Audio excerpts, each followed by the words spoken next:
হযরতে খাদিজা তার কাছে রাসূলুল্লাহ যখন রিসালাতের দাওয়াত পেশ করলেন, সঙ্গে সঙ্গে হযরত খাদিজা পড়ে নিলেন লা ইলাহা ইল্লাল্লাহু মুহাম্মাদুর রাসূলুল্লাহ। জোরে জোরে পড়েন লা ইলাহা ইল্লাল্লাহ, লা ইলাহা ইল্লাল্লাহ।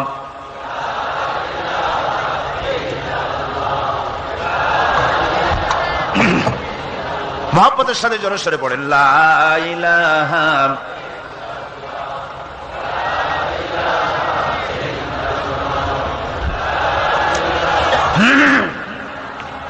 লা ইলাহা ইল্লাল্লাহু মুহাম্মাদুর রাসূলুল্লাহ।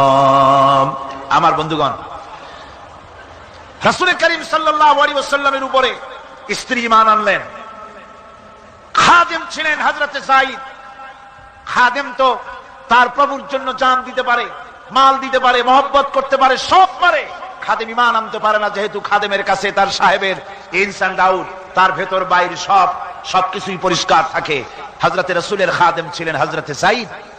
হযরত যায়েদ তার উপরে যখন 15 বছর খাদেম ছিলেন রাসূলুল্লাহ, হুজুর যখন তার কাছে দাওয়াত পেশ করলেন, যখন রিসালাতের দাওয়াত পেশ করলেন, তাওহীদের দাওয়াত দিলেন, খাদেম যায়েদ একটু চিন্তা করলেন না, সাথে সাথে পড়লেন লা ইলাহা ইল্লাল্লাহু মুহাম্মাদুর রাসূলুল্লাহ। রাসূলের বন্ধু ছিলেন হযরত আবু বকর সিদ্দিক রাদিয়াল্লাহু তাআলা আনহু। 20 বছরের বন্ধু। কত বছরের বন্ধু? 20 বছর। 20 বছর বসে একজন বন্ধু আর একজন বন্ধুকে চিনতে মোটেই কিছু বাকি থাকে না। হযরত আবু বকর রাদিয়াল্লাহু তাআলা আনহু তার কাছে যখন রাসূলুল্লাহ নবুয়তের দাওয়াত পেশ করলেন, হযরতে আবু বকর রাদিয়াল্লাহু তাআলা আনহু এক মুহূর্ত দেরি করেন নাই, বলেছেন আপনার চরিত্র নবুয়তের চরিত্র। আগেই বুঝতে পেরেছি সাধারণ মানুষের চরিত্র এমন হতে পারে না। তিনিও কালেমা পড়ে মুসলমান হয়ে গেলেন। সাহাবায়ে কেরাম রাসূলের প্রতি এই মহব্বত, এই শ্রদ্ধা তারা পোষণ করেছেন। নবী তার চরিত্র দিয়ে মানুষের সামনে নিজেকে প্রকাশ করেছেন। তার চরিত্র দুই রকম ছিল না, চরিত্র এক রকম ছিল। ব্যক্তিগত চরিত্র আর পারিবারিক চরিত্র দুই রকম না। তার ব্যক্তিগত যে চরিত্র ওইটাই ছিল তার ঘরের চরিত্র, যেটা ছিল ঘরের সেটাই ছিল বাইরের। হযরত আয়েশা সিদ্দিকা রাদিয়াল্লাহু তাআলা আনহা সাহাবীদের প্রশ্নের জবাবে বলেছেন রাসূলের চরিত্র হচ্ছে কোরআন। রাসূলের চরিত্র কি? কোরআন।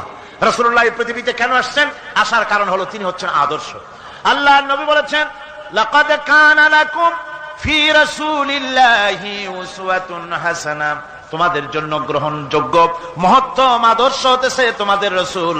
তোমাদের রাসূলের ভিতরেই তোমাদের আদর্শ রয়েছে। তার কাছ থেকে তোমরা আদর্শ গ্রহণ করো।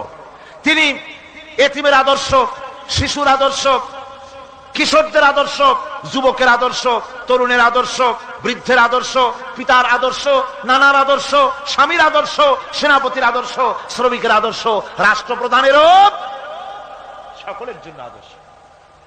যেই যুগে বেহায়াপনার উলঙ্গপনা দিয়েছিল সমাজ ভর্তি, আল্লাহর ঘর তাওয়াফ করে নারী আর পুরুষেরা উলঙ্গ হয়ে, সেই যুগে রাসূলুল্লাহ যখন কাবা শরীফ রিকনস্ট্রাকশন হচ্ছিল, পুনর্নির্মাণ হচ্ছিল, তখন তিনি বহন করছিলেন পাথরগুলি মাথায় করে।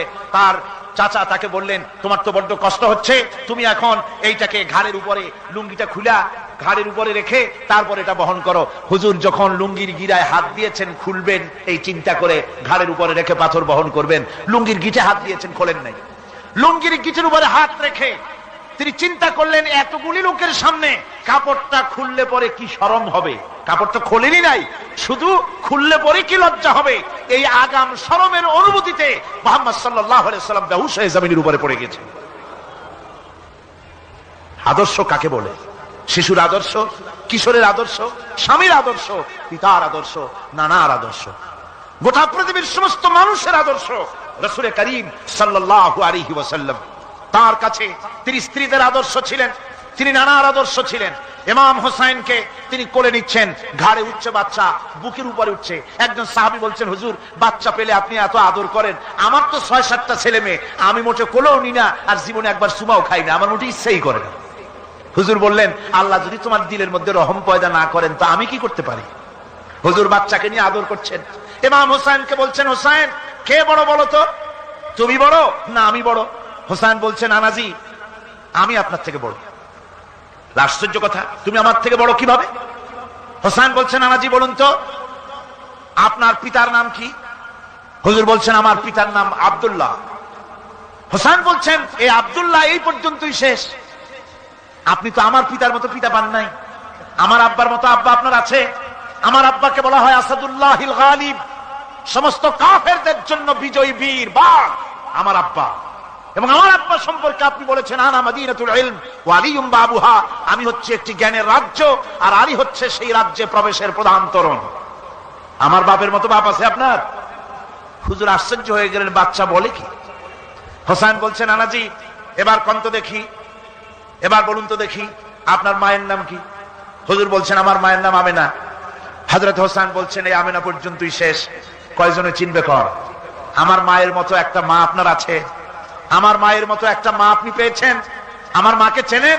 আমার মা হচ্ছেন জান্নাতের সাইয়্যিদাতুন নিসা, জান্নাতের সমস্ত মহিলাদের সরদারিনী আমার মা ফাতিমাতুজ জাহরা রাদিয়াল্লাহু তাআলা আনহা। আমার মায়ের মতো একটা মা আপনি পেয়েছেন? হোসেন বলছেন, নানাজি আর বলবো নাকি? কয় হ্যাঁ বলো।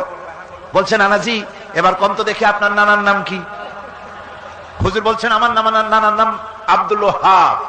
হোসেন বলছেন, এবার আপনি মানুষের কাছে জিজ্ঞেস করেন কয়জন এই আব্দুল ওয়াহাব রয়েছেন? আপনি কি আমার নানার মতো একটা নানা পেয়েছেন? আমার নানাকে আপনি জানেন? আমার নানা সাইয়্যিদুল মুরসালিন, আশরাফুল আম্বিয়া, রাহমাতুল লিল আলামিন, বিশ্বনবী জনাবে মুহাম্মদ রাসূলুল্লাহ সাল্লাল্লাহু আলাইহি ওয়াসাল্লাম।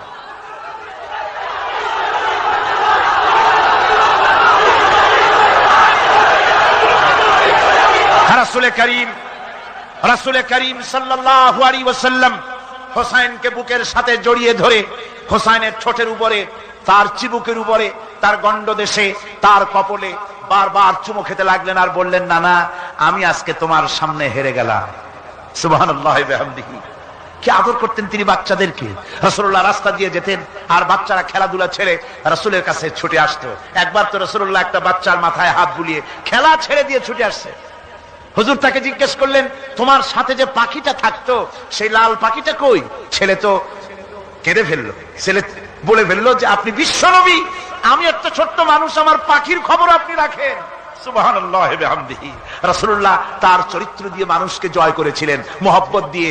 তরবারি দিয়ে ইসলাম প্রতিষ্ঠিত হয় নাই, ইসলাম এসেছে মহব্বত দিয়ে, উদারতা দিয়ে, ভালোবাসা দিয়ে। তরবারি দিয়ে ইসলাম বিজয় হয় নাই পৃথিবীর বুকে। পিতামাতার প্রতি ভালোবাসা ইসলামের এক মহান শিক্ষা, যা দেখতে পাওয়া যায় রাসূলুল্লাহ সাল্লাল্লাহু আলাইহি ওয়াসাল্লামের চরিত্রে। আল্লাহ রাব্বুল আলামিন বলেন, ওয়াকুল লাহুমা কাওলান কারীমা। মা বাবার সঙ্গে সম্মানজনক কথা বলো, খবরদার বেয়াদবি করবে না। আর মা বাবার জন্য, তাদের জন্য আমি আল্লাহ রাব্বুল আলামিনের কাছে দোয়া করো, রব্বিরহামহুমা কামা রাব্বায়ানি সাগীরা। পড়েন সবাই, রব্বিরহামহুমা কামা রাব্বায়ানি সাগীরা। আল্লাহ রাব্বুল আলামিন শিখাই দিলেন, বান্দারে তোর মা বাপের জন্য আমার কাছে দোয়া কর, আয় আল্লাহ আমার মা বাপ যেমন ছোট্টবেলায় আমাকে স্নেহের কোলে লালন পালন করেছে, মাবুদ গো আমার মা বাপকে তোমার রহমতের কোলে লালন পালন করো। আল্লাহ শিখাই দিচ্ছে। হাদিস শরীফে এসেছে, হুজুর বসে আছেন মসজিদে নববীতে, সাহাবায়ে কেরাম বসা। এক বৃদ্ধা মহিলা প্রবেশ করেছেন মসজিদে, হুজুর তাকে দেখে দাঁড়ায় গেলেন।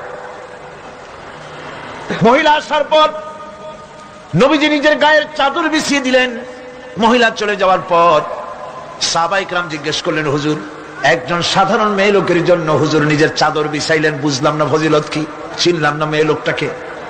হুজুর বলেন, সাহাবীরা চাদর তো ভালো, হক তো আদায় করতে পারি নাই, চিনতে পারো নাই, তোমরা বুঝতে পারো নাই। আমি দুনিয়া আসার পর আমার মায়ের দুধ আমার কিসমতে তেমন হয় নাই, আমি আমার মায়ের যত্ন তেমন পাই নাই, স্নেহ আদর তেমন পাই নাই।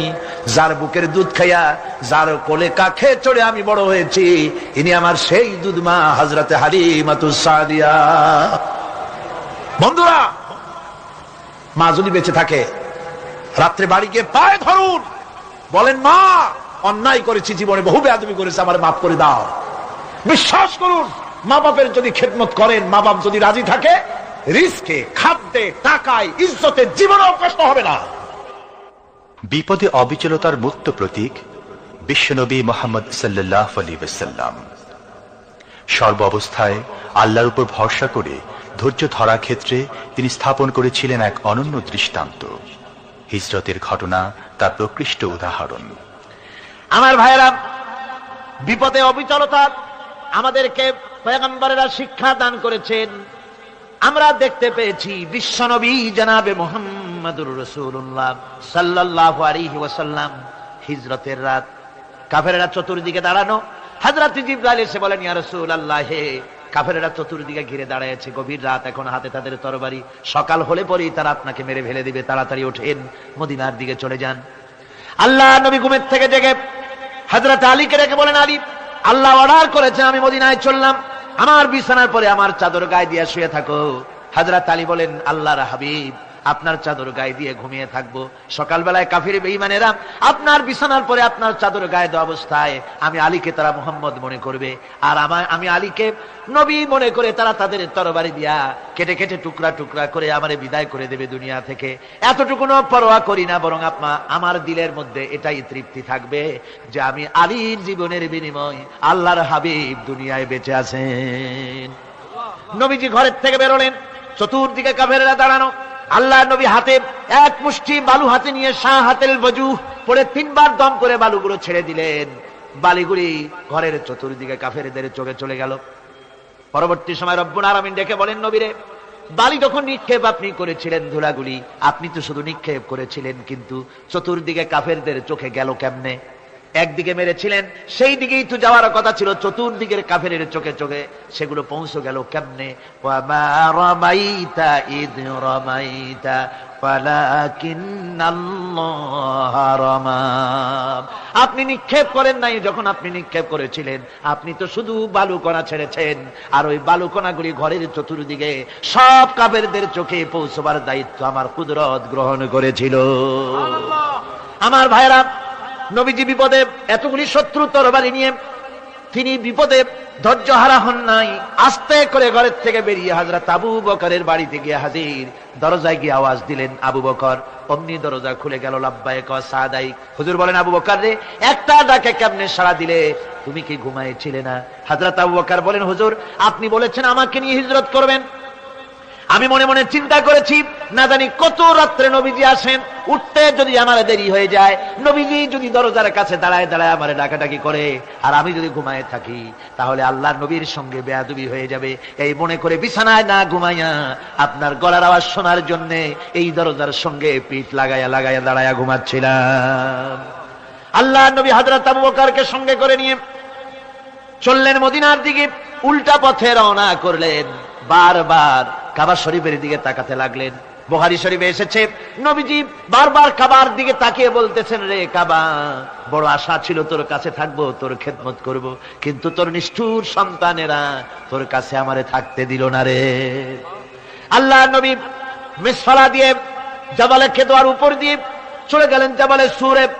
গুহার কাছে যখন গিয়েছেন, ফজর রক্ত হয়ে গেল। হযরত আবু বকর রাদিয়াল্লাহু তাআলা আনহু বলছেন, হুজুর, আর উপায় নাই, দিন হয়ে গেল, এখন বুঝি ধরা পড়ে যাব, ওই গুহার মধ্যে গিয়ে আশ্রয় নেই। তবে আপনি দাঁড়ান, গুহার ভিতরেই পাহাড়িয়া গুহা, বিচ্ছু থাকতে পারে, সাপ থাকতে পারে, আমি আগে ঢুকি, যদি কোনো হিংস্র প্রাণী থাকে আমার উপর দিয়া আঘাত হয়ে যাক, আল্লাহর নবী হেফাজতে থাকুক। হযরত আবু বকর রাদিয়াল্লাহু তাআলা আনহু গুহার ভিতরে নামলেন। নেমে গুহা সাফ করে হুজুরকে ডাকলেন। হুজুর তাশরীফ ফরমালেন গুহার মধ্যে। হুজুর বলেন, আবু বকর, হেঁটে হেঁটে কষ্ট হয়ে গেছে, তুমি বসো, তোমার উরুর উপরে মাথা রেখে আমি একটু ঘুমায়ে যাই। আল্লাহর হাবিব ঘুমায় গেলেন। হযরত আবু বকর লক্ষ্য করে দেখেন চতুর্দিকে অনেকগুলি গর্ত দেখা যায়। এই গর্ত থেকে সাপ আসতে পারে, বিচ্ছু আসতে পারে মনে করে নিজের গায়ের চাদর ছিঁড়ে ছিঁড়ে গর্তগুলি বন্ধ করা শুরু করে দিলেন। কয়েকটা গর্ত বন্ধ করার মতো চাদর আর নাই, পাও দিয়ে চেপে ধরলেন। এক পাহাড়িয়া বিষধর সাপ বেরোবার জন্য চেষ্টা করে বেরোবার পথ খুঁজে নিয়ে পেয়ে হযরত আবু বকরের পায়ের উপরে দংশন করেছে। বিষের যন্ত্রণায় হযরত আবু বকরের চোখ থেকে পানি দরদর করে পড়ছে। রাসূলুল্লাহর ঘুম ভেঙে গেল। আল্লাহর নবী তাকে বলেন, আবু বকর, চোখে পানি কেন? বাড়ির কথা বুঝি মনে পড়ে গেছে? হযরত আবু বকর বলেন, ইয়া রাসূলুল্লাহ, আল্লাহর নামে কসম করে বলি, যেই দিন আমি ঈমান এনেছি ওই দিন থেকে আমার মা বাপ, আমার কোলে আমার সন্তান, আমার স্ত্রী, আমার জায়গা জমি, ঘর বাড়ি, এমনকি আমার নিজের আত্মার চাইতে হুজুর আপনারে ভালোবাসি বেশি। তাহলে কাঁদো কেন? হযরত আবু বকর বলেন, হুজুর বাড়ির জন্য কাঁদিনা, ছেলে পেলের জন্য কাঁদিনা, সাপে দংশন করেছে, যন্ত্রণায় কাঁদতেছি। আল্লাহর নবী সঙ্গে সঙ্গে মুখ থেকে থুতু বার করে যন্ত্রণার জায়গায় লাগাই দিলেন, সঙ্গে সঙ্গে যন্ত্রণা বন্ধ হয়ে গেল। হুজুর বললেন, আবু বকর প্রথম যখন তোমার এই আঘাত করেছিল সাপে, আমাকে কেন তাড়াতাড়ি বলো নাই? এতক্ষণ তো তোমার কষ্ট হতো না। হযরত আবু বকর বলেন, ইয়া রাসূলুল্লাহ, ওটা তো সাপে কাটার যন্ত্রণা, ওই যন্ত্রণায় আমার রক্ত জ্বলতেছে, যন্ত্রণায় যন্ত্রণায় আমার কলেজাটা যদি ফেটেও যেত। আল্লাহর হাবিব আরাম ফরমাচ্ছিলেন, আমি তাকে আরামে বিঘ্ন ঘটাতে পারতাম না। আমার ভাইয়েরা, হযরতে আবু বকর হযরতে রাসূল দুজন বসে আছেন, এমনি সময় কাফের বেঈমানেরা খুঁজতে খুঁজতে জায়গা মতো এসে গেছে। একজনে বলে ভিতরে আছে, আর একজনে বলে নাই। পায়ের যদি থাকবে তাহলে মাকড়সায় জাল বুনালো কি করে, পাখি ডিম পেড়ে বসে আছে কি করে, তাদের সন্দেহ হতে লাগলো। এর মধ্যে নাই একজন বলে আছে আর একজন বলে নাই। হযরত আবু বকর ভয়ের চোটে কেঁদে ফেলেছেন, হুজুর আর উপায় নাই। এই যে অবস্থা, এই অবস্থার ভিতরে, এই অবস্থার ভেতরেও আল্লাহর নবী এতটুকু ঘাবড়ে যান নাই। শত্রুরা তরবারি নিয়ে এসেছে, সুযোগ পেলেই একটু তাকালেই দেখতে পাবে, তুলে মেরে ফেলে দেবে। আল্লাহর হাবিব মোটেই ধৈর্য হারালেন না, এতটুকু হতাশ হলেন না। আল্লাহ পাকের হাবিব তার সাথীকে কি বললেন? তখন কোরআনে কারীম সূরা তাওবার মধ্যে আল্লাহ তা উদ্ধৃত করেছেন মুমিনদের জন্য, ইযহুমা ফিল গার ইয ইয়াকুলু লিসাহিবিহি লা তাহজান ইন্নাল্লাহা মা'ানা। ও আমার সাথী, ও বন্ধু, ভয় করো না, চিন্তা করো না, আমরা মাইনরিটি নই, আমরাই মেজরিটি। তার কারণ আল্লাহ আমাদের সাথে আছেন। সুবহানাল্লাহ। রাসূলুল্লাহ সাল্লাল্লাহু আলাইহি ওয়াসাল্লাম অত্যন্ত সাদাসিধে জীবন যাপন করতেন। হিজরত করে মদিনায় গিয়ে ইসলামী রাষ্ট্র কায়েম করার পরও তার দায়িত্বটা কাটেনি। হাদিসে এসেছে সে কথা। হযরত আবু হুরায়রা রাদিয়াল্লাহু তাআলা আনহু বলেন, আমি রাসূলুল্লাহর কাছে গেলাম, হুজুরকে গিয়ে সালাম করলাম। আল্লাহর নবী সালামের জবাব দিলেন, কিন্তু দেখতে পেলাম মুখ নড়ে, আওয়াজ বেরোলো না। কারণ কি? কাছে গিয়ে দেখি নবীজি ক্ষুধার যন্ত্রণায় কথা বলতেছেন, আওয়াজ বেরোতেছে না। এত ক্ষুধা লেগেছে আল্লাহর নবীর। 2-4 দিন চলে গেছে, খাবার নাই।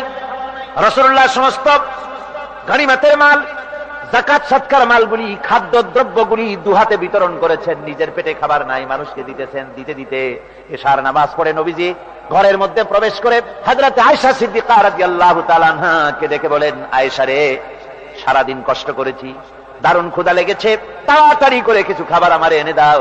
হযরত আয়েশা হুজুরের ক্ষুধার্ত শ্রান্ত ক্লান্ত চেহারার দিকে তাকাইয়া হযরত আয়েশা কেঁদে ফেলেছেন। হযরত মা আয়েশা কাঁদেন আর বলেন, ইয়া রাসূলুল্লাহ, আল্লাহর নামের কসম করে বলি, আমি আয়েশার ঘরে কোনো পানি ছাড়া কোনো খাবার নাই। এই ছিল রাসূলের আদর্শ। হাদিস শরীফে এসেছে, আল্লাহর নবী বলেন, তোমরা যদি রাষ্ট্রীয় ক্ষমতায় যাও, বাড়ি না থাকলে সরকারি খরচ একটা বাড়ি নিতে পারো। তোমার যদি যানবাহন না থাকে, সরকারি খরচের যানবাহন নিতে পারো। ছেলে মেয়ের কাপড় চোপড়, লেখাপড়া, শিক্ষা চিকিৎসার জন্য যদি না থাকে, তাহলে তুমি সরকার থেকে নিতে পারো। কিন্তু এর থেকে এক চুল পরিমাণ যদি পাও বাড়াও, সরকারের মাল জনগণের মাল, এর থেকে প্রয়োজনের বাইরে যদি তুমি নিজের জন্য নিতে থাকো, কিয়ামতের দিন আল্লাহর দরবারে চোরের কাতারে তোমারে দাঁড়ানো লাগবে।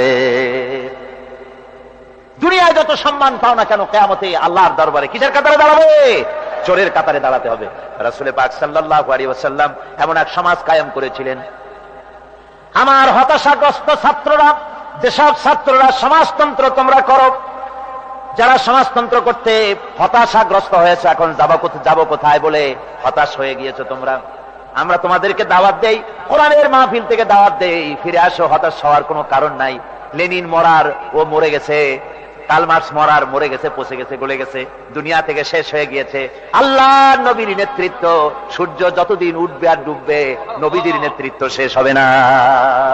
ওই নেতৃত্বে আসো, রাসূলের নেতৃত্ব মেনে নাও, কোরআনের শাসন মেনে নাও, তাহলেই শান্তি পাবে তোমরা।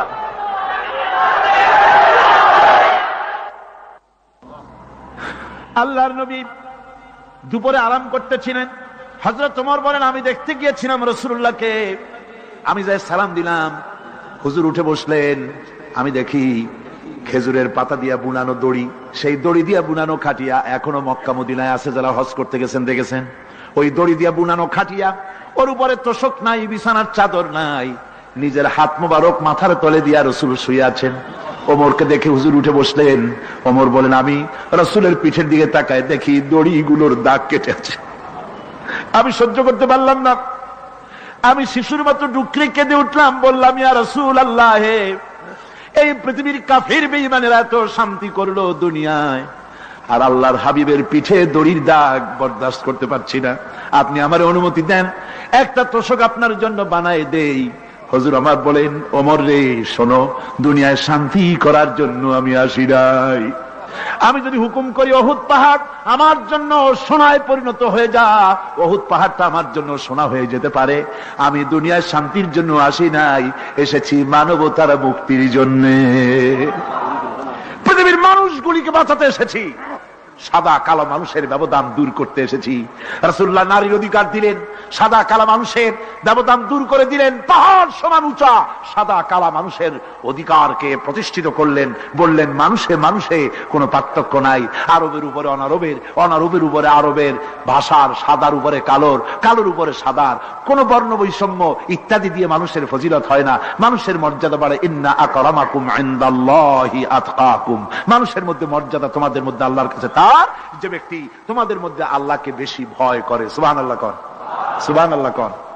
আমার ভাইয়েরা, নবীজি মদিনা মুনাওয়ারায় ইসলামী রাষ্ট্রের রাষ্ট্রপ্রধান হয়েছেন। আজ বাজারে যেতেছেন, যাওয়ার সময় ডেকে ডেকে বলেন, বিধবাদের বাড়ির সামনে দিয়ে যায়, তোমাদের বাজার লাগবে নাকি? এতিমের বাড়ির সামনে থেকে যায়, তোমাদের বাজার লাগবে নাকি? আমারে বলো, আমি বাজার করে এনে দেব। নিজের পেটে খাবার নাই, দুয়ারে দুয়ারে খাবার পৌঁছে গেছে, খাবারের অভাব নাই, মানুষ খাওয়া পেয়েছে, পড়া পেয়েছে, চুরি ডাকাতি বন্ধ হয়ে গেছে। হুজুর বলেন, খায়রুল কুরুনে কারনি, সর্বশ্রেষ্ঠ যুগ আমার যুগ। সুদ বন্ধ হয়ে গেল। রাসূলুল্লাহ বললেন, সুদ আর চলবে না, হারাম। সুদ বন্ধ হয়ে গেল। হুজুর ব্যাংক চালু করে দিলেন। ব্যাংকের নাম হলো বাইতুল মাল। কি নাম হলো? এই ব্যাংক যেদিন রাসূলুল্লাহ উদ্বোধন করেন, আল্লাহর নবী বাইতুল মাল ব্যাংক উদ্বোধনের দিনে যে বক্তৃতা করলেন, বুখারীতে সেই বক্তৃতা লেখা হয়ে গেল। আল্লাহর নবী বলেন, মান তারাকা দায়নান আও দিয়ান ফালাইয়া। আমার এই রাষ্ট্রের ভিতরে কোন মানুষ যদি ঋণগ্রস্ত অবস্থায় মারা যায় আর ঋণ পরিশোধ করার মতো অর্থ যদি তার কাছে না থাকে, তাহলে তার ঋণ পরিশোধের দায়িত্ব, তার বিধবা স্ত্রী আর তার এতিম বাল বাচ্চার সব দায়িত্ব আমি মুহাম্মদ সাল্লাল্লাহু আলাইহি ওয়াসাল্লাম আমার কাঁধের উপরে উঠাইয়া নিলাম। এমন সুন্দর রাষ্ট্র চালু হয়ে গেছে, মানুষ খাবার পেয়েছে, পড়ার পেয়েছে।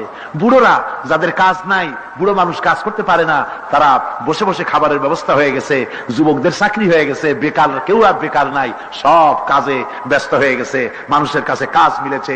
কৃষক তাদের উৎপাদিত পণ্যের সঠিক মূল্য পাচ্ছে, শ্রমিক শ্রমের মর্যাদা পাচ্ছে, শ্রমিক মর্যাদা পাচ্ছে। রাসূলুল্লাহ বলেছেন, শ্রমিক আর মালিক মনিব আর গোলামের সম্পর্ক না, সম্পর্ক ভাই ভাই। সম্পর্ক কি? শ্রমিকের মর্যাদা রাসূলুল্লাহ এভাবে দিলেন, নিজে শ্রম দিলেন। মদিনার 8 বছর চলে যাওয়ার পর হযরত আয়েশা রাসূলুল্লাহকে দেখলেন মাজা কুজা। হযরত আয়েশা বলেন, হুজুর মাজাটা কুজা কেন?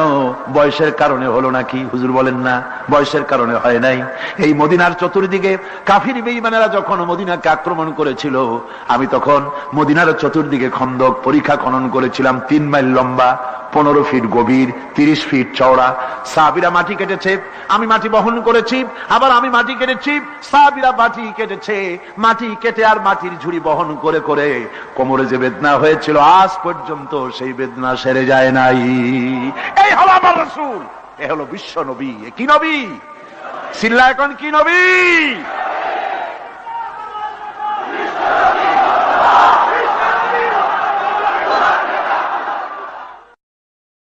হুকুম করি উহুদ পাহাড় আমার জন্য সোনায় পরিণত হয়ে যা, উহুদ পাহাড়টা আমার জন্য সোনা হয়ে যেতে পারে। আমি দুনিয়ার শান্তির জন্য আসি নাই, এসেছি মানবতার মুক্তির জন্য। পৃথিবীর মানুষগুলিকে বাঁচাতে এসেছি, সাদা কালো মানুষের ব্যবধান দূর করতে এসেছি। রাসূলুল্লাহ নারীর অধিকার দিলেন, সাদা কালো মানুষের ব্যবধান দূর করে দিলেন। পাহাড় সমান উঁচা সাদা কালো মানুষের অধিকারকে প্রতিষ্ঠিত করলেন, বললেন মানুষে মানুষে কোনো পার্থক্য নাই। আরবের উপরে অনারবের, অনারবের উপরে আরবের, ভাষার সাদার উপরে কালোর, কালোর উপরে সাদার, কোন বর্ণ বৈষম্য ইত্যাদি দিয়ে নিজের পেটে খাবার নাই, দুয়ারে দুয়ারে খাবার পৌঁছে গেছে, খাবারের অভাব নাই, মানুষ খাওয়া পেয়েছে, পড়া পেয়েছে, চুরি ডাকাতি বন্ধ হয়ে গেছে। হুজুর বলেন খায়রুল কুরুনে কারনি, সর্বশ্রেষ্ঠ যুগ আমার যুগ। সুদ বন্ধ হয়ে গেল। রাসূলুল্লাহ বললেন সুদ আর চলবে না, হারাম। সুদ বন্ধ হয়ে গেল। হুজুর ব্যাংক চালু করে দিলেন। ব্যাংকের নাম হলো বাইতুল মাল। কি নাম হলো? এই ব্যাংক যেদিন রাসূলুল্লাহ উদ্বোধন করেন, আল্লাহর নবী বাইতুল মাল ব্যাংক উদ্বোধনের দিনে যে বক্তৃতা করলেন, বুখারীতে সেই বক্তৃতা লেখা হয়ে গেল। আল্লাহর নবী বলেন মান তারাকা দায়নান আও দিয়ান ফালাইয়া, আমার এই রাষ্ট্রের ভিতরে কোন মানুষ যদি ঋণগ্রস্ত অবস্থায় মারা যায় আর ঋণ পরিশোধ করার মতো অর্থ যদি তার কাছে না থাকে, তাহলে তার ঋণ পরিশোধের দায়িত্ব, তার বিধবা স্ত্রী আর তার এতিম বাল বাচ্চার সব দায়িত্ব আমি মুহাম্মদ সাল্লাল্লাহু আলাইহি ওয়াসাল্লাম আমার কাঁধের উপরে উঠাইয়া নিলাম। এমন সুন্দর রাষ্ট্র চালু হয়ে গেছে, মানুষ খাবার পেয়েছে, পড়ার পেয়েছে। বুড়োরা যাদের কাজ নাই, বুড়ো মানুষ কাজ করতে পারে না, তারা বসে বসে খাবারের ব্যবস্থা হয়ে গেছে। যুবকদের চাকরি হয়ে গেছে, বেকার কেউ আর বেকার নাই, সব কাজে ব্যস্ত হয়ে গেছে, মানুষের কাছে কাজ মিলেছে। কৃষক তাদের উৎপাদিত পণ্যের সঠিক মূল্য পাচ্ছে, শ্রমিক শ্রমের মর্যাদা পাচ্ছে, শ্রমিক মর্যাদা পাচ্ছে। রাসূলুল্লাহ বলেছেন শ্রমিক আর মালিক মনিব আর গোলামের সম্পর্ক না, সম্পর্ক ভাই ভাই। সম্পর্ক কি? শ্রমিকের মর্যাদা রাসূলুল্লাহ এভাবে দিলেন, নিজে শ্রম দিলেন। মদিনার 8 বছর চলে যাওয়ার পর হযরত আয়েশা রাসূলুল্লাহকে দেখলেন মাজা কুজা। হযরত আয়েশা বলেন হুজুর মাজাটা কুজা কেন? বয়সের কারণে হলো নাকি? হুজুর বলেন না, বয়সের কারণে হয় নাই। এই মদিনার চতুর্দিকে কাফির বেঈমানেরা যখন মদিনাকে আক্রমণ করেছিল, আমি তখন মদিনার চতুর্দিকে খন্দক পরিখা খনন করেছিলাম, 3 মাইল লম্বা, 15 ফিট গভীর, 30 ফিট চওড়া। সাহাবীরা মাটি কেটেছে, আমি মাটি বহন করেছি, আবার আমি মাটি কেটেছি, সাহাবীরা মাটি কেটেছে। মাটি কেটে আর মাটির ঝুড়ি বহন করে করে কোমরে যে বেদনা হয়েছিল আজ পর্যন্ত সেই বেদনা সেরে যায় নাই। এই হলো আমার রাসূল, এ হলো বিশ্ব নবী। এ কি নবী?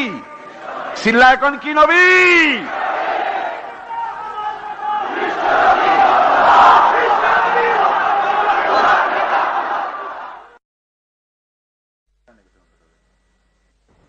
বিসমিল্লাহির রহমানির রহিম।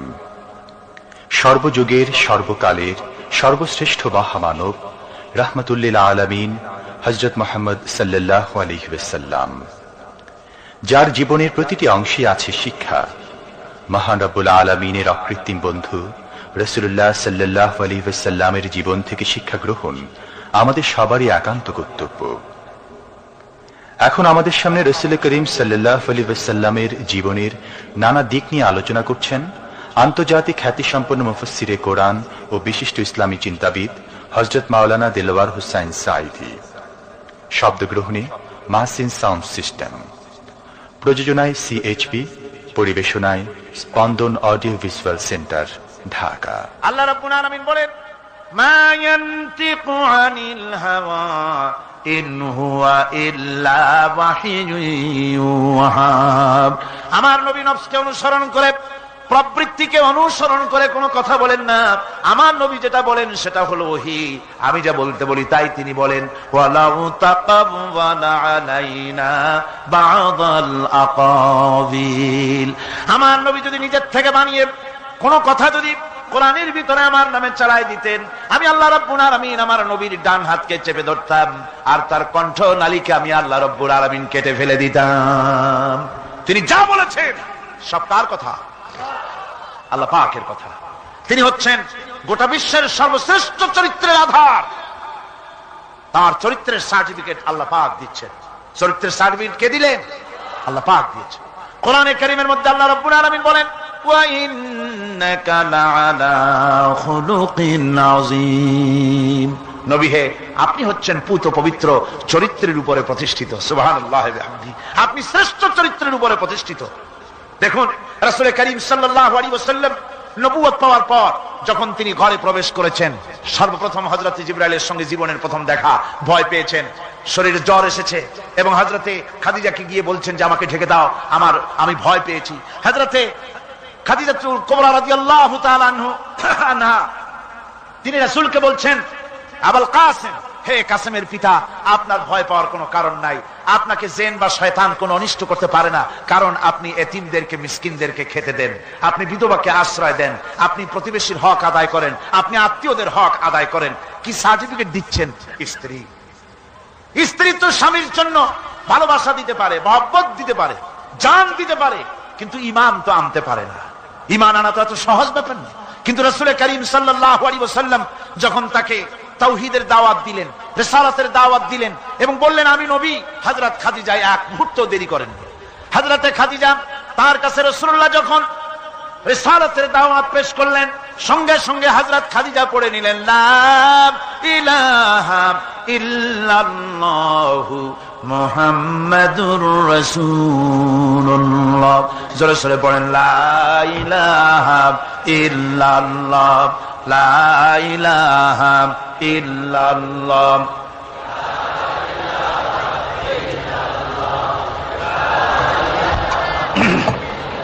মুহাব্বতের সাথে জোরে জোরে পড়েন লা ইলাহা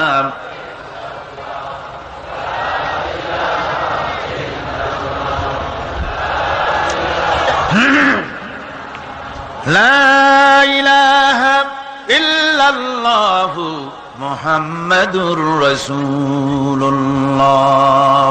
আমার বন্ধুগণ, রাসূল করিম সাল্লাল্লাহু আলাইহি ওয়াসাল্লামের উপরে স্ত্রী ঈমান আনলেন। খাদেম ছিলেন হযরত যায়েদ। খাদেম তো তার প্রভুর জন্য জান দিতে পারে, মাল দিতে পারে, মহব্বত করতে পারে, সব পারে। খাদেম ঈমান আনতে পারে না, যেহেতু খাদেমের কাছে তার সাহেবের ইনস এন্ড আউট, তার ভেতর বাইরে সবকিছুই পরিষ্কার থাকে। হযরত রাসূলের খাদেম ছিলেন হযরত যায়েদ। হযরত যায়েদ তার উপরে যখন 15 বছর খাদেম ছিলেন রাসূলুল্লাহ, হুজুর যখন তার কাছে দাওয়াত পেশ করলেন, যখন রিসালাতের দাওয়াত পেশ করলেন, তাওহীদের দাওয়াত দিলেন, খাদেম যায়েদ একটু চিন্তা করলেন না, সাথে সাথে পড়লেন লা ইলাহা ইল্লাল্লাহু মুহাম্মাদুর রাসূলুল্লাহ। রাসূলের বন্ধু ছিলেন হযরত আবু বকর সিদ্দিক রাদিয়াল্লাহু তাআলা আনহু। 20 বছরের বন্ধু। কত বছরের বন্ধু? 20 বছর। 20 বছর বসে একজন বন্ধু আর একজন বন্ধুকে চিনতে মোটেই কিছু বাকি থাকে না। হযরত আবু বকর রাদিয়াল্লাহু তাআলা আনহু তার কাছে যখন রাসূলুল্লাহ নবুয়তের দাওয়াত পেশ করলেন, হযরতে আবু বকর রাদিয়াল্লাহু তাআলা আনহু এক মুহূর্ত দেরি করেন নাই, বলেছেন আপনার চরিত্র নবুয়তের চরিত্র। আগেই বুঝতে পেরেছি সাধারণ মানুষের চরিত্র এমন হতে পারে না। তিনিও কালেমা পড়ে মুসলমান হয়ে গেলেন। সাহাবায়ে কেরাম রাসূলের প্রতি এই মহব্বত, এই শ্রদ্ধা তারা পোষণ করেছেন। নবী তার চরিত্র দিয়ে মানুষের সামনে নিজেকে প্রকাশ করেছেন। তার চরিত্র দুই রকম ছিল না, চরিত্র এক রকম ছিল। ব্যক্তিগত চরিত্র আর পারিবারিক চরিত্র দুই রকম না। তার ব্যক্তিগত যে চরিত্র ওইটাই ছিল তার ঘরের চরিত্র, যেটা ছিল ঘরের সেটাই ছিল বাইরের। হযরত আয়েশা সিদ্দিকা রাদিয়াল্লাহু তাআলা আনহা সাহাবীদের প্রশ্নের জবাবে বলেছেন রাসূলের চরিত্র হচ্ছে কোরআন। রাসূলের চরিত্র কি? কোরআন। রাসূলুল্লাহ এই পৃথিবীতে কেন আসছেন? আসার কারণ হলো তিনি হচ্ছেন আদর্শ। আল্লাহর নবী বলেছেন লাকাদ কানা লাকুম ফি রাসূলিল্লাহি উসওয়াতুন হাসানাহ, তোমাদের জন্য গ্রহণযোগ্য মহত্তম আদর্শ হতেছে তোমাদের রাসূল। তোমাদের রাসূলের ভিতরেই তোমাদের আদর্শ রয়েছে। তার কাছ থেকে তোমরা আদর্শ গ্রহণ করো। তিনি এতিমের আদর্শ, শিশুর আদর্শ, কিশোরদের আদর্শ, যুবকের আদর্শ, তরুণের আদর্শ, বৃদ্ধের আদর্শ, পিতার আদর্শ, নানার আদর্শ, স্বামীর আদর্শ, সেনাপতির আদর্শ, শ্রমিকের আদর্শ, রাষ্ট্রপ্রধানেরও সকলের জন্য আদর্শ। যেই যুগে বেহাপনার উলঙ্গপনা দিয়েছিল সমাজ ভর্তি, আল্লাহর ঘর তাওয়াফ করে নারী আর পুরুষেরা উলঙ্গ হয়ে, সেই যুগে রাসূলুল্লাহ যখন কাবা শরীফ রিকনস্ট্রাকশন হচ্ছিল, পুনর্নির্মাণ হচ্ছিল, তখন তিনি বহন করছিলেন পাথরগুলি মাথায় করে। তার চাচা তাকে বললেন তোমার তো বড্ড কষ্ট হচ্ছে, তুমি এখন এইটাকে ঘাড়ের উপরে, লুঙ্গিটা খুলা ঘাড়ের উপরে রেখে তারপর এটা বহন করো। হুজুর যখন লুঙ্গির গিরায় হাত দিয়েছেন খুলবেন এই চিন্তা করে ঘাড়ের উপরে রেখে পাথর বহন করবেন, লুঙ্গির গিটে হাত দিয়েছেন, খোলেন নাই। লুঙ্গির গিটের উপরে হাত রেখে তিনি চিন্তা করলেন এতগুলি লোকের সামনে কাপড়টা খুললে পরে কি শরম হবে। কাপড়টা খোলেনি নাই, শুধু খুললে পরে কি লজ্জা হবে। এই আগাম শরমের অনুভূতিতে মুহাম্মদ সাল্লাল্লাহু আলাইহি ওয়াসাল্লাম বেহুশ হয়ে জমিনের উপরে পড়ে গেছেন। আদর্শ কাকে বলে? শিশুর আদর্শ, কিশোরের আদর্শ, স্বামীর আদর্শ, পিতার আদর্শ, নানার আদর্শ, গোটা পৃথিবীর সমস্ত মানুষের আদর্শ রাসূল করিম সাল্লাল্লাহু আলাইহি ওয়াসাল্লাম। তার কাছে তিনি স্ত্রীদের আদর্শ ছিলেন, তিনি নানার আদর্শ ছিলেন। ইমাম হোসাইনকে তিনি কোলে নিচ্ছেন, ঘাড়ে উঠছে বাচ্চা, বুকের উপরে উঠছে। একজন সাহাবী বলছেন, হুজুর বাচ্চা পেলে আপনি এত আদর করেন, আমার তো ৬-৭টা ছেলে মেয়ে, আমি মোটে কোলেও নি না, আর জীবনে একবার সুমাও খাই না, আমার মোটে ইচ্ছাই করে না। হুজুর বললেন, আল্লাহ যদি তোমার দিলের মধ্যে রহম পয়দা না করেন তো আমি কি করতে পারি? হুজুর বাচ্চাকে নিয়ে আদর করছেন। ইমাম হোসাইনকে বলছেন, হোসাইন কে বড় বলো তো, তুমি বড় না আমি বড়? হোসাইন বলছেন, নানাজি আমি আপনার থেকে বড়। আশ্চর্য কথা, তুমি আমার থেকে বড় কিভাবে? হোসাইন বলছেন, নানাজি বলুন তো আপনার পিতার নাম কি? হুজুর বলছেন, আমার পিতার নাম আব্দুল্লাহ। হোসাইন বলছেন, এই আব্দুল্লাহ এই পর্যন্তই শেষ, আপনি তো আমার পিতার মতো পিতা পান নাই, আমার আব্বার মতো আব্বা আপনার আছে। আমার আব্বাকে বলা হয় আসাদুল্লাহিল গালিব, সমস্ত কাফেরদের জন্য বিজয়ী বীর বাঘ আমার আব্বা। এবং আমার আব্বা সম্পর্কে আপনি বলেছেন, আনা মাদিনাতুল ইলম ওয়া আলিয়ুম বাবুহা, আমি হচ্ছে একটি জ্ঞানের রাজ্য, আর আলী হচ্ছে সেই রাজ্যে প্রবেশের প্রধান তোরণ। আমার বাপের মতো বাপ আছে আপনার? হুজুর আশ্চর্য হয়ে গেলেন, বাচ্চা বলে কি? হোসেন বলছেন, নানাজি এবার কোন তো দেখি, এবার বলুন তো দেখি আপনার মায়ের নাম কি? হুজুর বলছেন, আমার মায়ের নাম আমেনা। হযরত হোসেন বলছেন, এই আমেনা পর্যন্তই শেষ, কয়জনে চিনবে কর? আমার মায়ের মতো একটা মা আপনার আছে? আমার মায়ের মতো একটা মা আপনি পেয়েছেন? আমার মাকে চেনেন? আমার মা হচ্ছেন জান্নাতের সাইয়্যিদাতুন নিসা, জান্নাতের সমস্ত মহিলাদের সরদারিনী আমার মা ফাতিমাতুজ জাহরা রাদিয়াল্লাহু তাআলা আনহা। আমার মায়ের মতো একটা মা আপনি পেয়েছেন? হোসেন বলছেন, নানাজি আর বলবো নাকি? কয় হ্যাঁ বলো। বলছেন, নানাজি এবার কোন তো দেখি আপনার নানার নাম কি? হুজুর বলছেন, আমার নানার নাম আব্দুল ওয়াহাব। হোসেন বলছেন, এবার আপনি মানুষের কাছে জিজ্ঞেস করেন কয়জন এই আব্দুল ওয়াহাব রয়েছেন? আপনি কি আমার নানার মতো একটা নানা পেয়েছেন? আমার নানাকে আপনি জানেন? আমার নানা সাইয়্যিদুল মুরসালিন, আশরাফুল আম্বিয়া, রাহমাতুল লিল আলামিন, বিশ্বনবী জনাবে মুহাম্মদ রাসূলুল্লাহ সাল্লাল্লাহু আলাইহি ওয়াসাল্লাম।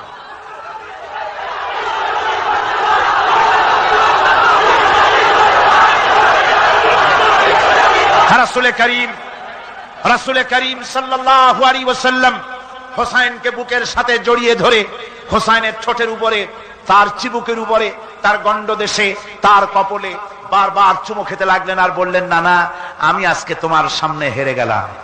সুবহানাল্লাহি ওয়া বিহামদিহি। কি আদর করতেন তিনি বাচ্চাদেরকে। রাসূলুল্লাহ রাস্তা দিয়ে যেতেন আর বাচ্চারা খেলাধুলা ছেড়ে রাসূলের কাছে ছুটে আসতো। একবার তো রাসূলুল্লাহ একটা বাচ্চার মাথায় হাত বুলিয়ে খেলা ছেড়ে দিয়ে ছুটে আসছে। হুজুর তাকে জিজ্ঞেস করলেন, তোমার সাথে যে পাখিটা থাকতো সেই লাল পাখিটা কই? ছেলে তো কেঁদে ফেললো। ছেলে বলে ফেললো যে আপনি বিশ্বনবী, আমি একটা ছোট্ট মানুষ, আমার পাখির খবর আপনি রাখেন। সুবহানাল্লাহি ওয়া বিহামদিহি। রাসূলুল্লাহ তার চরিত্র দিয়ে মানুষকে জয় করেছিলেন, মহব্বত দিয়ে। তরবারি দিয়ে ইসলাম প্রতিষ্ঠিত হয় নাই, ইসলাম এসেছে মহব্বত দিয়ে, উদারতা দিয়ে, ভালোবাসা দিয়ে। তরবারি দিয়ে ইসলাম বিজয় হয় নাই পৃথিবীর বুকে। পিতামাতার প্রতি ভালোবাসা ইসলামের এক মহান শিক্ষা, যা দেখতে পাওয়া যায় রাসূলুল্লাহ সাল্লাল্লাহু আলাইহি ওয়াসাল্লামের চরিত্রে। আল্লাহ রাব্বুল আলামিন বলেন, وَقُلْ لَهُمَا قَوْلًا كَرِيمًا। মা বাবার সঙ্গে সম্মানজনক কথা বলো, খবরদার বেয়াদবি করবে না। আর মা বাবার জন্য, তাদের জন্য আমি আল্লাহ রাব্বুল আলামিনের কাছে দোয়া করো, রব্বিরহামহুমা কামা রাব্বায়ানি সাগীরা। পড়েন সবাই, রব্বিরহামহুমা কামা রাব্বায়ানি সাগীরা।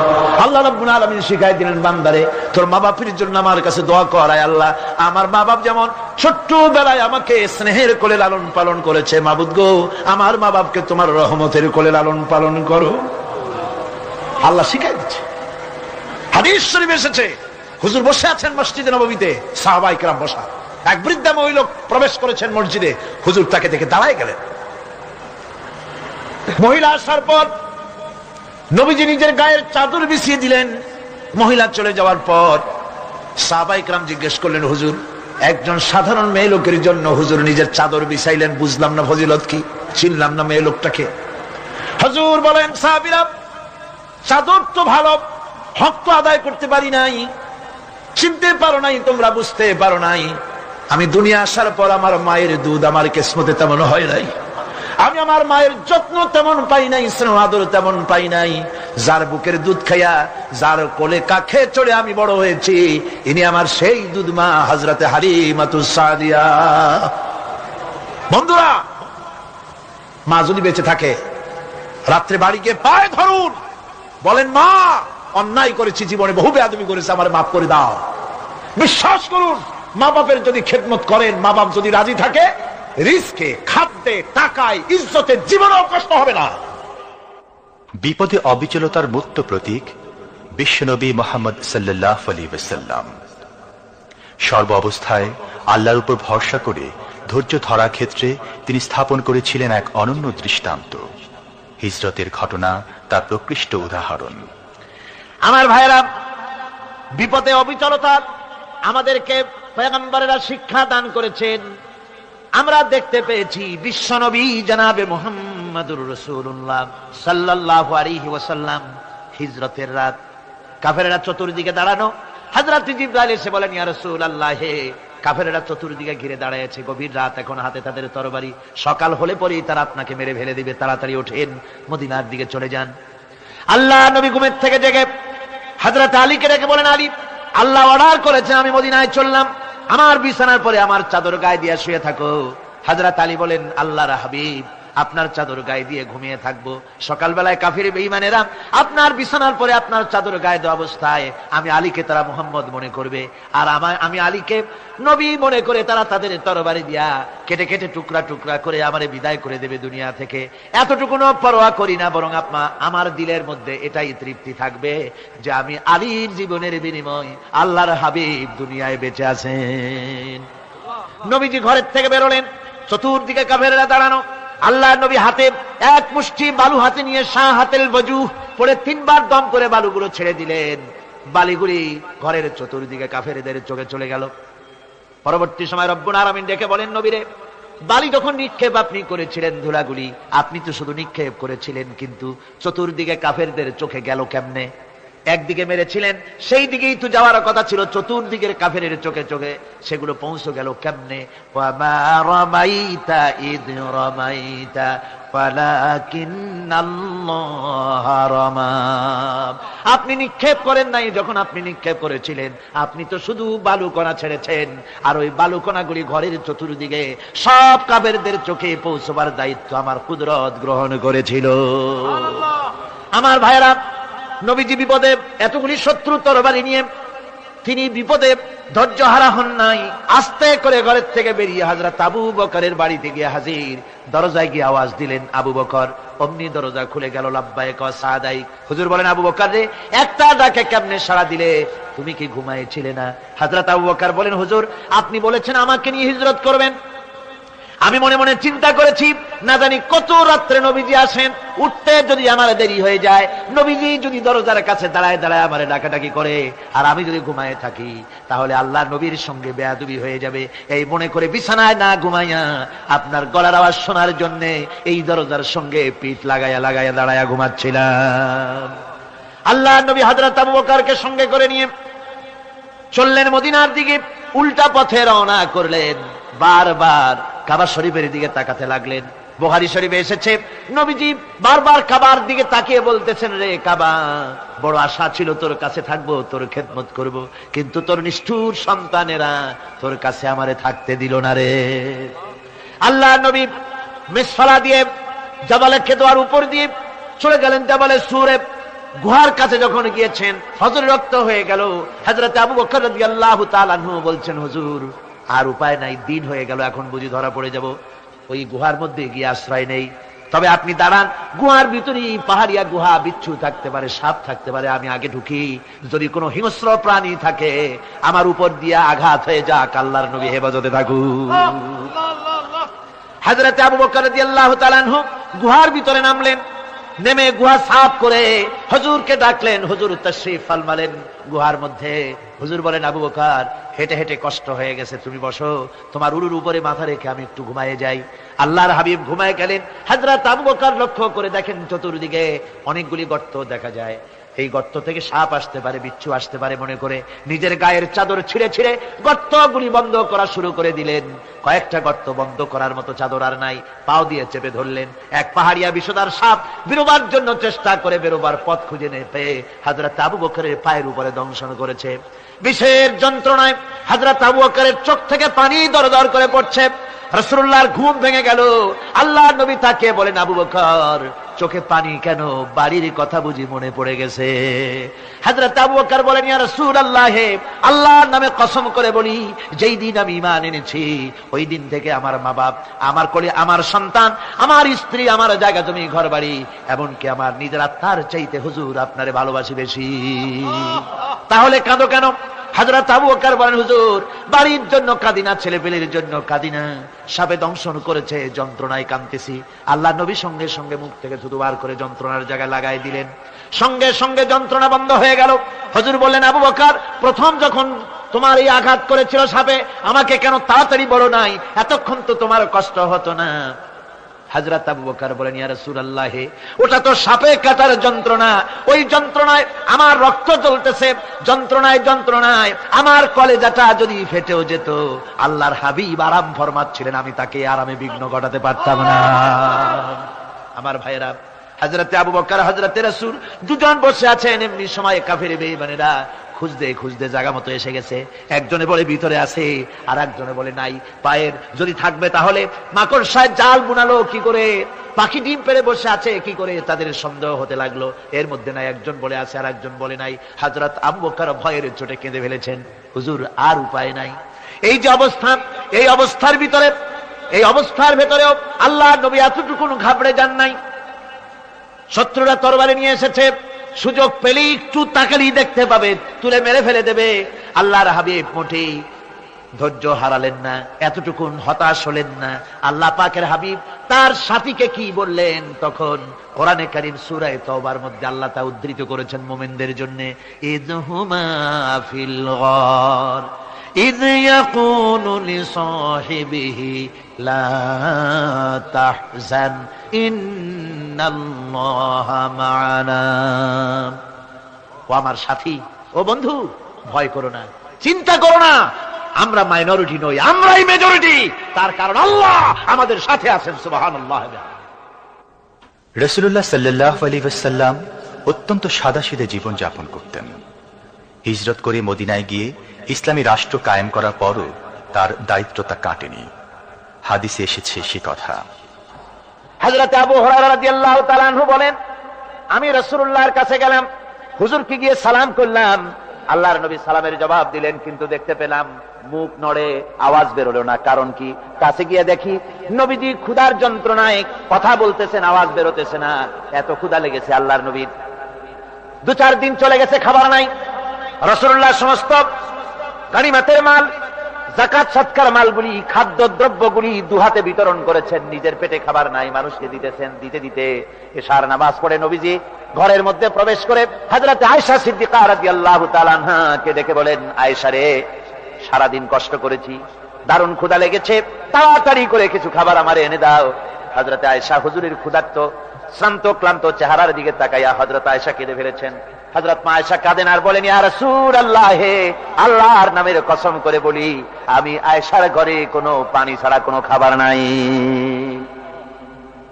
এই ছিল রাসূলের আদর্শ। হাদিস শরীফে এসেছে, আল্লাহর নবী বলেন, তোমরা যদি রাষ্ট্রীয় ক্ষমতায় যাও, বাড়ি না থাকলে সরকারি খরচ একটা বাড়ি নিতে পারো। তোমার যদি যানবাহন না থাকে, সরকারি খরচের যানবাহন নিতে পারো। ছেলে মেয়ের কাপড় চোপড়, লেখাপড়া, শিক্ষা চিকিৎসার জন্য যদি না থাকে, তাহলে তুমি সরকার থেকে নিতে পারো। কিন্তু এর থেকে এক চুল পরিমাণ যদি পাও বাড়াও, সরকারের মাল জনগণের মাল, এর থেকে প্রয়োজনের বাইরে যদি তুমি নিজের জন্য নিতে থাকো, কিয়ামতের দিন আল্লাহর দরবারে চোরের কাতারে তোমারে দাঁড়ানো লাগবে। দুনিয়ায় যত সম্মান পাও না কেন, কিয়ামতে আল্লাহর দরবারে কিসের কাতারে দাঁড়াবে? চোরের কাতারে দাঁড়াতে হবে। রাসূল পাক সাল্লাল্লাহু আলাইহি ওয়াসাল্লাম এমন এক সমাজ কায়েম করেছিলেন। আমার হতাশাগ্রস্ত ছাত্ররা, যেসব ছাত্ররা সমাজতন্ত্র তোমরা করো, যারা সমাজতন্ত্র করতে হতাশাগ্রস্ত হয়েছে, এখন যাবো কোথায় বলে হতাশ হয়ে গিয়েছো তোমরা, আমরা তোমাদেরকে দাওয়াত দেই, কোরআনের মাহফিল থেকে দাওয়াত দেই, ফিরে আসো, হতাশ হওয়ার কোনো কারণ নাই। লেনিন মরার, ও মরে গেছে, কালমার্স মরে গেছে, পচে গেছে, গলে গেছে, দুনিয়া থেকে শেষ হয়ে গিয়েছে। আল্লাহ নবীর নেতৃত্ব, সূর্য যতদিন উঠবে আর ডুববে, নবীদের নেতৃত্ব শেষ হবে না। ওই নেতৃত্বে আসো, রাসূলের নেতৃত্ব মেনে নাও, কোরআনের শাসন মেনে নাও, তাহলেই শান্তি পাবে তোমরা।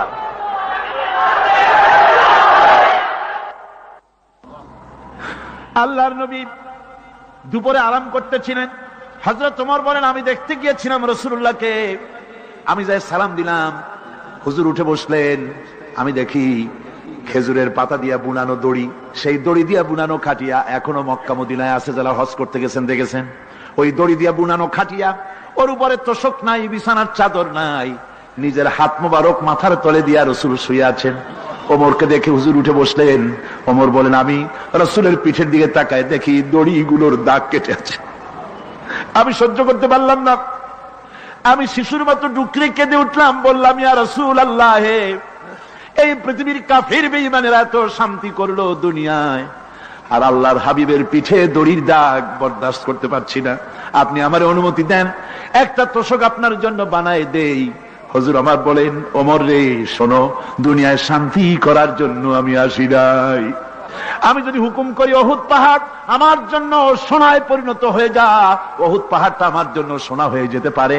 আমি দুনিয়ায় শান্তির জন্য আসি নাই, এসেছি মানবতার মুক্তির জন্য, পৃথিবীর মানুষগুলিকে বাঁচাতে এসেছি, সাদা কালো মানুষের ব্যবধান দূর করতে এসেছি। রাসূলুল্লাহ নারীর অধিকার দিলেন, সাদা কালো মানুষের ব্যবধান দূর করে দিলেন, পাহাড় সমান উঁচা সাদা কালো মানুষের অধিকারকে প্রতিষ্ঠিত করলেন, বললেন মানুষে মানুষে কোনো পার্থক্য নাই, আরবের উপরে অনারবের, অনারবের উপরে আরবের, ভাষার সাদার উপরে কালোর, কালোর উপরে সাদার, কোন বর্ণ বৈষম্য ইত্যাদি দিয়ে মানুষের ফজিলত হয় না, মানুষের মর্যাদা বাড়ে। ইন্না আকরামাকুম ইনদাল্লাহি আতকাকুম, মানুষের মধ্যে মর্যাদা তোমাদের মধ্যে আল্লাহর কাছে তার যে ব্যক্তি তোমাদের মধ্যে আল্লাহকে বেশি ভয় করে। সুবহানাল্লাহ কোন, সুবহানাল্লাহ কোন। আমার ভাইয়েরা, নবীজি মদিনা মুনাওয়ারায় ইসলামী রাষ্ট্রের রাষ্ট্রপ্রধান হয়েছেন। আজ বাজারে যেতেছেন, যাওয়ার সময় ডেকে ডেকে বলেন, বিধবাদের বাড়ির সামনে দিয়ে যায়, তোমাদের বাজার লাগবে নাকি? এতিমের বাড়ির সামনে থেকে যায়, তোমাদের বাজার লাগবে নাকি? আমারে বলো, আমি বাজার করে এনে দেব। নিজের পেটে খাবার নাই, দুয়ারে দুয়ারে খাবার পৌঁছে গেছে, খাবারের অভাব নাই, মানুষ খাওয়া পেয়েছে, পড়া পেয়েছে, চুরি ডাকাতি বন্ধ হয়ে গেছে। হুজুর বলেন, খায়রুল কুরুনে কারনি, সর্বশ্রেষ্ঠ যুগ আমার যুগ। সুদ বন্ধ হয়ে গেল। রাসূলুল্লাহ বললেন, সুদ আর চলবে না, হারাম। সুদ বন্ধ হয়ে গেল। হুজুর ব্যাংক চালু করে দিলেন। ব্যাংকের নাম হলো বাইতুল মাল। কি নাম হলো? এই ব্যাংক যেদিন রাসূলুল্লাহ উদ্বোধন করেন, আল্লাহর নবী বাইতুল মাল ব্যাংক উদ্বোধনের দিনে যে বক্তৃতা করলেন, বুখারীতে সেই বক্তৃতা লেখা হয়ে গেল। আল্লাহর নবী বলেন, মান তারাকা দায়নান আও দিয়ান ফালাইয়া, আমার এই রাষ্ট্রের ভিতরে কোন মানুষ যদি ঋণগ্রস্ত অবস্থায় মারা যায় আর ঋণ পরিশোধ করার মতো অর্থ যদি তার কাছে না থাকে, তাহলে তার ঋণ পরিশোধের দায়িত্ব তার বিধবা স্ত্রী আর তার এতিম বাল বাচ্চার সব দায়িত্ব আমি মুহাম্মদ সাল্লাল্লাহু আলাইহি ওয়াসাল্লাম আমার কাঁধের উপরে উঠাইয়া নিলাম। এমন সুন্দর রাষ্ট্র চালু হয়ে গেছে, মানুষ খাবার পেয়েছে, পড়ার পেয়েছে। বুড়োরা, যাদের কাজ নাই, বুড়ো মানুষ কাজ করতে পারে না, তারা বসে বসে খাবারের ব্যবস্থা হয়ে গেছে। যুবকদের চাকরি হয়ে গেছে, বেকার কেউ আর বেকার নাই, সব কাজে ব্যস্ত হয়ে গেছে, মানুষের কাছে কাজ মিলেছে। কৃষক তাদের উৎপাদিত পণ্যের সঠিক মূল্য পাচ্ছে, শ্রমিক শ্রমের মর্যাদা পাচ্ছে, শ্রমিক মর্যাদা পাচ্ছে। রাসূলুল্লাহ বলেছেন, শ্রমিক আর মালিক মনিব আর গোলামের সম্পর্ক না, সম্পর্ক ভাই ভাই। সম্পর্ক কি? শ্রমিকের মর্যাদা রাসূলুল্লাহ এভাবে দিলেন, নিজে শ্রম দিলেন। মদিনার 8 বছর চলে যাওয়ার পর হযরত আয়েশা রাসূলুল্লাহকে দেখলেন মাজা কুজা। হযরত আয়েশা বলেন, হুজুর মাজাটা কুজা কেন? বয়সের কারণে হলো নাকি? হুজুর বলেন, না, বয়সের কারণে হয় নাই। এই মদিনার চতুর্দিকে কাফির বেঈমানেরা যখন মদিনাকে আক্রমণ করেছিল, আমি তখন মদিনার চতুর্দিকে খন্দক পরিখা খনন করেছিলাম, 3 মাইল লম্বা, 15 ফিট গভীর, 30 ফিট চওড়া। সাহাবীরা মাটি কেটেছে, আমি মাটি বহন করেছি, আবার আমি মাটি কেটেছি, সাহাবীরা মাটি কেটেছে। মাটি কেটে আর মাটির ঝুড়ি বহন করে করে কোমরে যে বেদনা হয়েছিল, আজ পর্যন্ত সেই বেদনা সেরে যায় নাই। এই হলো আমার রাসূল, এ হলো বিশ্ব নবী। এ কি নবী? সিল্লা এখন কি নবী?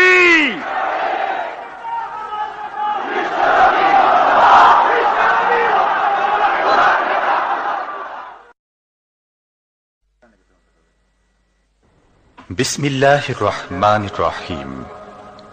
সর্বযুগের সর্বকালের সর্বশ্রেষ্ঠ মহামানব রাহমাতুল্লিল আলামিন হযরত মুহাম্মদ সাল্লাল্লাহু আলাইহি ওয়াসাল্লাম, যার জীবনের প্রতিটি অংশে আছে শিক্ষা, মহান রব্বুল আলামিনের অকৃত্রিম বন্ধু রাসূলুল্লাহ সাল্লাল্লাহু আলাইহি ওয়াসাল্লামের জীবন থেকে শিক্ষা গ্রহণ আমাদের সবারই একান্ত কর্তব্য। এখন আমাদের সামনে রাসূল করিম সাল্লাল্লাহু আলাইহি ওয়াসাল্লামের জীবনের নানা দিক নিয়ে আলোচনা করছেন আন্তর্জাতিক খ্যাতিসম্পন্ন মুফাসসিরে কোরআন ও বিশিষ্ট ইসলামী চিন্তাবিদ হযরত মাওলানা দেলোয়ার হোসাইন সাঈদী। শব্দগ্রহণে মাহসিন সাউন্ড সিস্টেম, প্রযোজনায় সিএইচপি, পরিবেশনায় স্পন্দন অডিও ভিজুয়াল সেন্টার, ঢাকা। আল্লাহ রাব্বুল আলামিন বলেন, মা ইয়ানতিকু আনিল হাওয়া ইন হুয়া ইল্লা ওয়াহিয়ুন ইউহা। আমার নবী নফসকে অনুসরণ করে, প্রবৃত্তিকে অনুসরণ করে কোনো কথা বলেন না। আমার নবী যেটা বলেন সেটা হলো ওহী। আমি যা বলতে বলি তাই তিনি বলেন। ওয়ালাউ তাকাওয়ালা আলাইনা বা'দাল আকাবিল। আমার নবী যদি নিজের থেকে বানিয়ে কোনো কথা যদি কোরআনের ভিতরে আমার নামে চালায় দিতেন, আমি আল্লাহ রাব্বুল আলামিন আমার নবীর ডান হাতকে চেপে ধরতাম, আর তার কণ্ঠ নালীকে আমি আল্লাহ রাব্বুল আলামিন কেটে ফেলে দিতাম। তিনি যা বলেছেন সব কার কথা? আল্লাহ পাকের কথা। তিনি হচ্ছেন গোটা বিশ্বের সর্বশ্রেষ্ঠ চরিত্রের আধার। তার চরিত্রের সার্টিফিকেট আল্লাহ পাক দিচ্ছেন। চরিত্রের সার্টিফিকেট কে দিলেন? আল্লাহ পাক দিয়েছেন। কোরআনে কারীমের মধ্যে আল্লাহ রাব্বুল আলামিন বলেন, ওয়া ইন্নাকা লাআলা খুলুকিন আযীম। নবী হে, আপনি হচ্ছেন পুত পবিত্র চরিত্রের উপরে প্রতিষ্ঠিত। সুবহানাল্লাহি ওয়া বিহামদিহি। আপনি শ্রেষ্ঠ চরিত্রের উপরে প্রতিষ্ঠিত। দেখুন, রাসূল করিম সাল্লাল্লাহু আলাইহি ওয়াসাল্লাম নবুয়ত পাওয়ার পর যখন তিনি ঘরে প্রবেশ করেছেন, সর্বপ্রথম হযরত জিবরাইলের সঙ্গে জীবনের প্রথম দেখা, ভয় পেয়েছেন, শরীরে জ্বর এসেছে এবং হযরতে খাদিজাকে গিয়ে বলছেন যে আমাকে ঢেকে দাও, আমি ভয় পেয়েছি। হযরতে খাদিজাতুল কুবরা রাদিয়াল্লাহু তাআলা আনহা তিনি রাসূলকে বলছেন, আবুল কাসেম, হে কাসেমের পিতা, আপনার ভয় পাওয়ার কোনো কারণ নাই। আপনাকে জিন বা শয়তান কোনো অনিষ্ট করতে পারে না, কারণ আপনি এতিমদেরকে, মিসকিনদেরকে খেতে দেন, আপনি বিধবাকে আশ্রয় দেন, আপনি প্রতিবেশীর হক আদায় করেন, আপনি আত্মীয়দের হক আদায় করেন। কি সার্টিফিকেট দিচ্ছেন? স্ত্রী। স্ত্রী তো স্বামীর জন্য ভালোবাসা দিতে পারে, মহব্বত দিতে পারে, জান দিতে পারে, কিন্তু ঈমান তো আনতে পারে না। ঈমান আনা তো এত সহজ ব্যাপার না। কিন্তু রাসূল করিম সাল্লাল্লাহু আলাইহি ওয়াসাল্লাম যখন তাকে তাওহীদের দাওয়াত দিলেন, রিসালাতের দাওয়াত দিলেন এবং বললেন আমি নবী, হযরত খাদিজা এক মুহূর্ত দেরি করেন। হযরতে খাদিজা তার কাছে রাসূলুল্লাহ যখন রিসালাতের দাওয়াত পেশ করলেন, সঙ্গে সঙ্গে হযরত খাদিজা পড়ে নিলেন, লা ইলাহা ইল্লাল্লাহু মুহাম্মাদুর রাসূলুল্লাহ। জোরে জোরে পড়েন, লা ইলাহা ইল্লাল্লাহ, লা ইলাহা ইল্লাল্লাহ।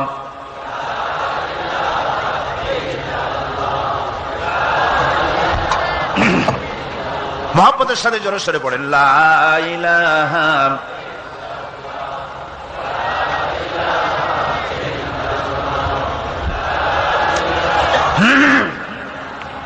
লা ইলাহা ইল্লাল্লাহু মুহাম্মাদুর রাসূলুল্লাহ। আমার বন্ধুগণ, রাসূল করিম সাল্লাল্লাহু আলাইহি ওয়াসাল্লামের উপরে স্ত্রী ঈমান আনলেন। খাদেম ছিলেন হযরতে যায়েদ।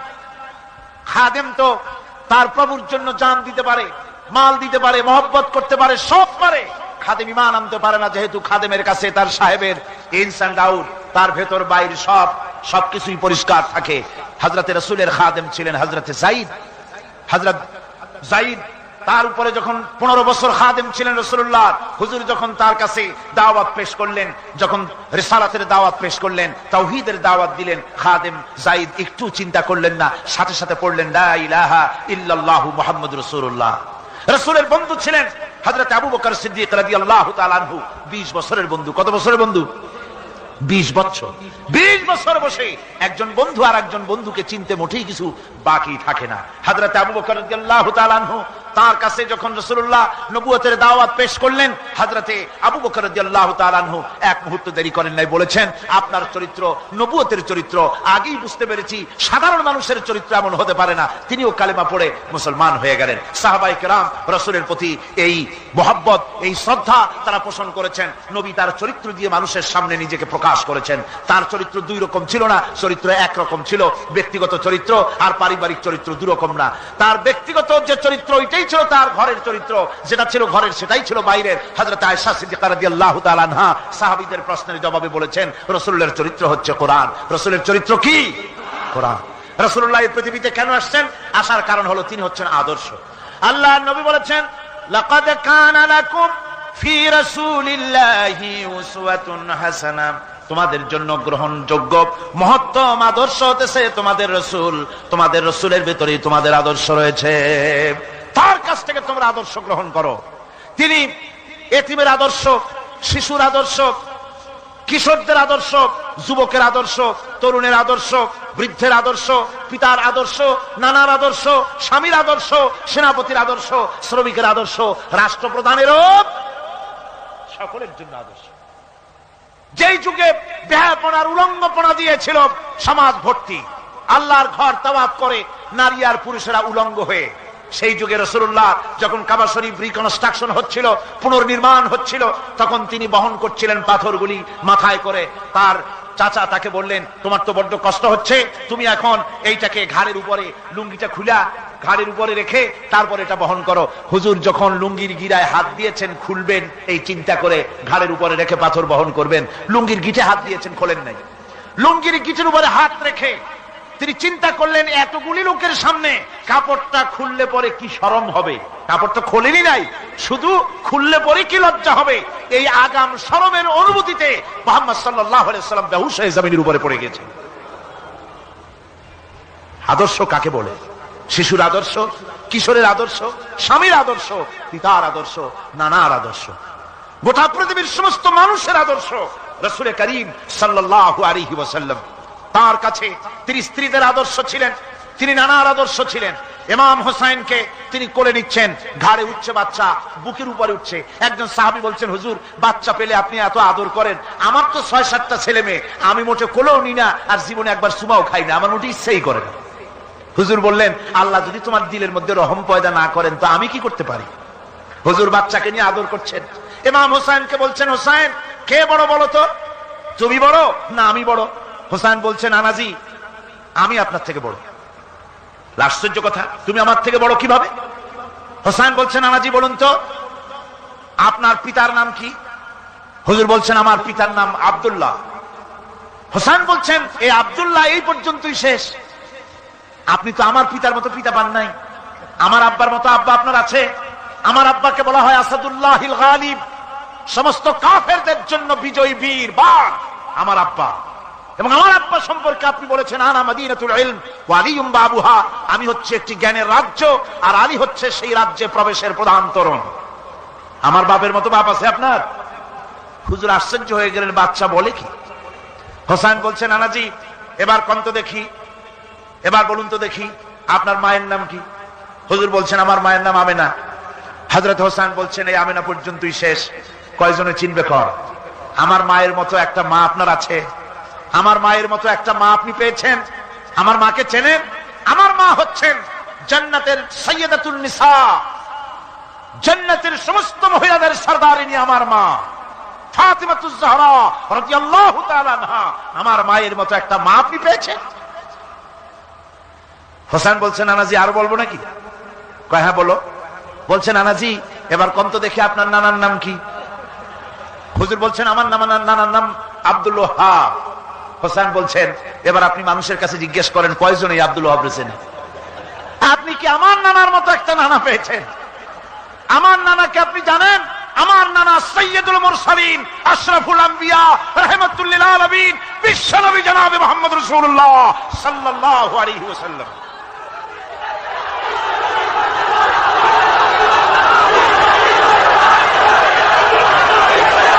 রাসূল করিম সাল্লাল্লাহু আলাইহি ওয়াসাল্লাম হোসাইনকে বুকের সাথে জড়িয়ে ধরে হোসাইনের ঠোঁটের উপরে, তার চিবুকের উপরে, তার গণ্ডদেশে, তার কপলে বারবার চুমো খেতে লাগলেন আর বললেন, না না, আমি আজকে তোমার সামনে হেরে গেলাম।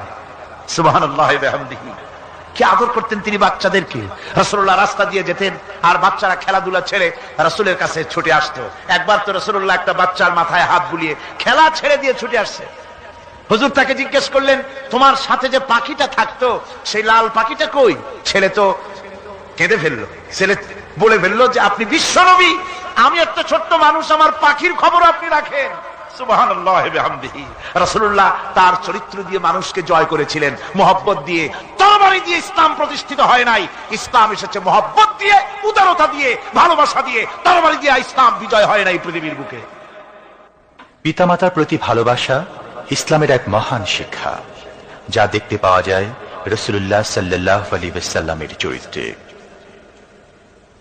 আল্লাহ রাব্বুল আলামিন বলেন, وَقُلْ لَهُمَا قَوْلًا كَرِيمًا।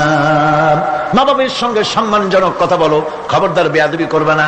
আর মা বাবার জন্য, তাদের জন্য আমি আল্লাহ রাব্বুল আলামিনের কাছে দোয়া করো, রব্বিরহামহুমা কামা রাব্বায়ানি সাগীরা। পড়েন সবাই, রব্বিরহামহুমা কামা রাব্বায়ানি সাগীরা। আল্লাহ রাব্বুল আলামিন শিখাই দিলেন, বান্দারে তোর মা বাপের জন্য আমার কাছে দোয়া করায়। আল্লাহ, আমার মা বাপ যেমন ছোট্টবেলায় আমাকে স্নেহের কোলে লালন পালন করেছে, মাবুদ গো, আমার মা বাপকে তোমার রহমতের কোলে লালন পালন করো। আল্লাহ শিখাই দিচ্ছে। হাদিস শরীফ এসেছে, হুজুর বসে আছেন মসজিদে নববীতে, সাহাবায়ে কেরাম বসা। এক বৃদ্ধা মহিলা প্রবেশ করেছেন মসজিদে, হুজুর তাকে দেখে দাঁড়ায় গেলেন। মহিলা আসার পর নবীজি নিজের গায়ের চাদর বিছিয়ে দিলেন। মহিলা চলে যাওয়ার পর সাহাবায়ে কেরাম জিজ্ঞেস করলেন, হুজুর, একজন সাধারণ মেয়ে লোকের জন্য হুজুর নিজের চাদর বিছাইলেন, বুঝলাম না ফজিলত কি, চিনলাম না মেয়ে লোকটাকে।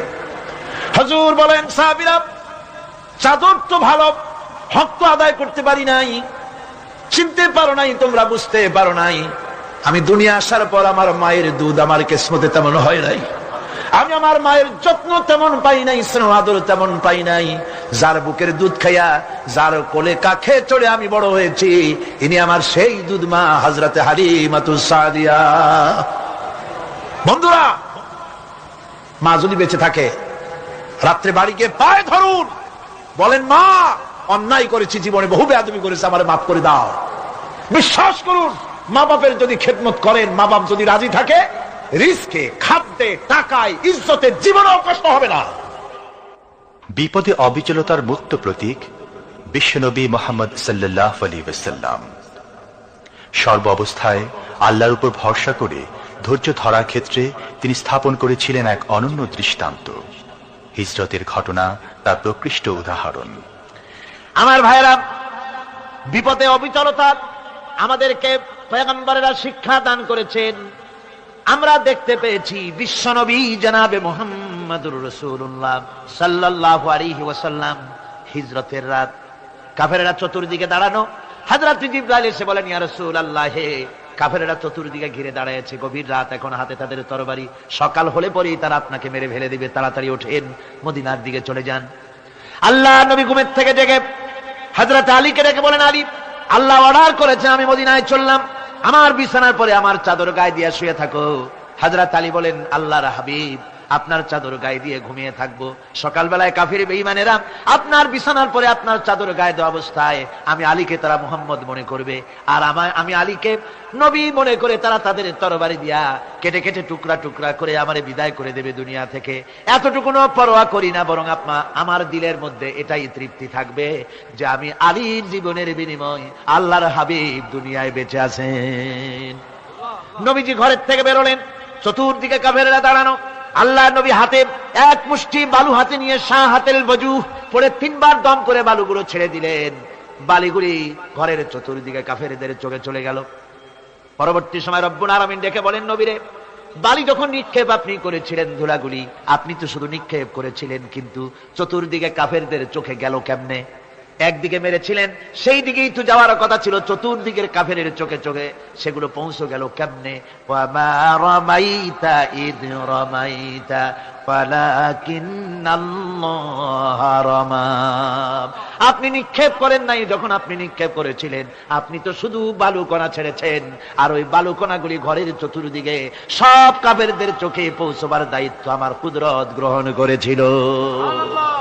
আমার ভাইরা, নবীজি বিপদে, এতগুলি শত্রু তরবারি নিয়ে তিনি বিপদে ধৈর্য হারা হন নাই। আস্তে করে ঘরের থেকে বেরিয়ে হযরত আবু বকরের বাড়িতে গিয়ে হাজির।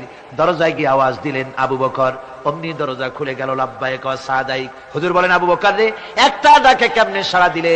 তুমি কি ঘুমাইছিলে না? হযরত আবু বকর বলেন, হুজুর আপনি বলেছেন আমাকে নিয়ে হিজরত করবেন, আমি মনে মনে চিন্তা করেছি না জানি কত রাত্রে নবীজি আসেন, উঠতে যদি আমার দেরি হয়ে যায়, নবীজি যদি দরজার কাছে দাঁড়ায় দাঁড়ায় আমার ডাকাডাকি করে, আর আমি যদি ঘুমায় থাকি, তাহলে আল্লাহ নবীর সঙ্গে বেয়াদবি হয়ে যাবে। এই মনে করে বিছানায় না ঘুমাইয়া আপনার গলার আওয়াজ শোনার জন্য এই দরজার সঙ্গে পিঠ লাগাইয়া লাগাইয়া দাঁড়াইয়া ঘুমাচ্ছিলাম। আল্লাহ নবী হযরত আবু বকরকে সঙ্গে করে নিয়ে চললেন মদিনার দিকে। উল্টা পথে রওনা করলেন। বারবার কাবা শরীফের দিকে তাকাতে লাগলেন। বুখারী শরীফে এসেছে, নবীজি বারবার কাবার দিকে তাকিয়ে বলতেছেন, রে কাবা, বড় আশা ছিল তোর কাছে থাকবো, তোর খেদমত করব, কিন্তু তোর নিষ্ঠুর সন্তানেরা তোর কাছে আমারে থাকতে দিল না রে। আল্লাহ নবী মিসফালা দিয়ে জাবালে কেদোয়ার উপর দিয়ে চলে গেলেন জাবালে সুরে। গুহার কাছে যখন গিয়েছেন, হযরত রক্ত হয়ে গেল। হযরত আবু বকর রাদিয়াল্লাহু তাআলা আনহু বলছেন, হুজুর আর উপায় নাই, দিন হয়ে গেল, এখন বুঝি ধরা পড়ে যাব, ওই গুহার মধ্যে গিয়ে আশ্রয় নেই। তবে আপনি দাঁড়ান, গুহার ভিতরে পাহাড়িয়া গুহা, বিচ্ছু থাকতে পারে, সাপ থাকতে পারে, আমি আগে ঢুকি, যদি কোনো হিংস্র প্রাণী থাকে আমার উপর দিয়া আঘাত হয়ে যাক, আল্লাহর নবী হেফাজতে থাকুক। হযরত আবু বকর রাদিয়াল্লাহু তাআলা আনহু গুহার ভিতরে নামলেন। নেমে গুহা সাফ করে হুজুরকে ডাকলেন। হুজুর তাশরীফ ফরমালেন গুহার মধ্যে। হুজুর বলেন, আবু বকর হেঁটে হেঁটে কষ্ট হয়ে গেছে, তুমি বসো, তোমার উরুর উপরে মাথা রেখে আমি একটু ঘুমায়ে যাই। আল্লাহর হাবিব ঘুমায় গেলেন। হযরত আবু বকর লক্ষ্য করে দেখেন চতুর্দিকে অনেকগুলি গর্ত দেখা যায়। এই গর্ত থেকে সাপ আসতে পারে, বিচ্ছু আসতে পারে মনে করে নিজের গায়ের চাদর ছিঁড়ে ছিঁড়ে গর্তগুলি বন্ধ করা শুরু করে দিলেন। কয়েকটা গর্ত বন্ধ করার মতো চাদর আর নাই, পাও দিয়ে চেপে ধরলেন। এক পাহাড়িয়া বিষধর সাপ বেরোবার জন্য চেষ্টা করে বেরোবার পথ খুঁজে নিয়ে পেয়ে হযরত আবু বকরের পায়ের উপরে দংশন করেছে। বিষের যন্ত্রণায় হযরত আবু বকরের চোখ থেকে পানি দরদর করে পড়ছে। রাসূলুল্লাহর ঘুম ভেঙে গেল। আল্লাহর নবী তাকে বলেন, আবু বকর চোখে পানি কেন? বাড়ির কথা বুঝি মনে পড়ে গেছে? হযরত আবু বকর বলেন, ইয়া রাসূলুল্লাহ, আল্লাহর নামে কসম করে বলি, যেই দিন আমি ঈমান এনেছি ওই দিন থেকে আমার মা বাপ, আমার কোলে আমার সন্তান, আমার স্ত্রী, আমার জায়গা জমি ঘর বাড়ি, এমনকি আমার নিজের আত্মার চাইতে হুজুর আপনারে ভালোবাসি বেশি। তাহলে কাঁদো কেন? হযরত আবু বকর বলেন, হুজুর বাড়ির জন্য কাঁদিনা, ছেলে পেলের জন্য কাঁদিনা, সাপে দংশন করেছে, যন্ত্রণায় কাঁদতেছি।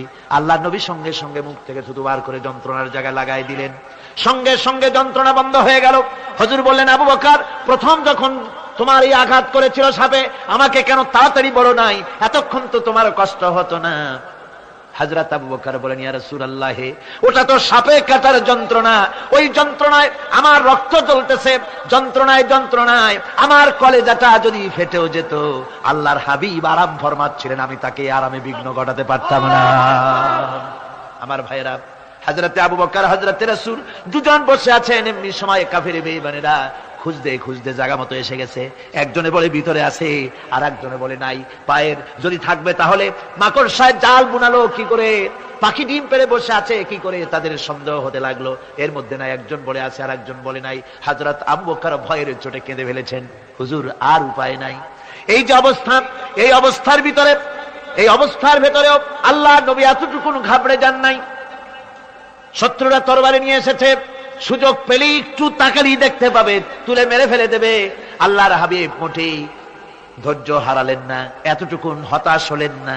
আল্লাহ পাকের হাবিব তার সাথীকে কি বললেন? তখন কোরআনে কারীম সূরা তাওবার মধ্যে আল্লাহ তা উদ্ধৃত করেছেন মুমিনদের জন্য, ইযহুমা ফিল গার إذ يقول لصاحبه لا تحزن إن الله معنا আমার সাথী, ও বন্ধু, ভয় করো না, চিন্তা করো না, আমরা মাইনরিটি নই, আমরাই মেজরিটি।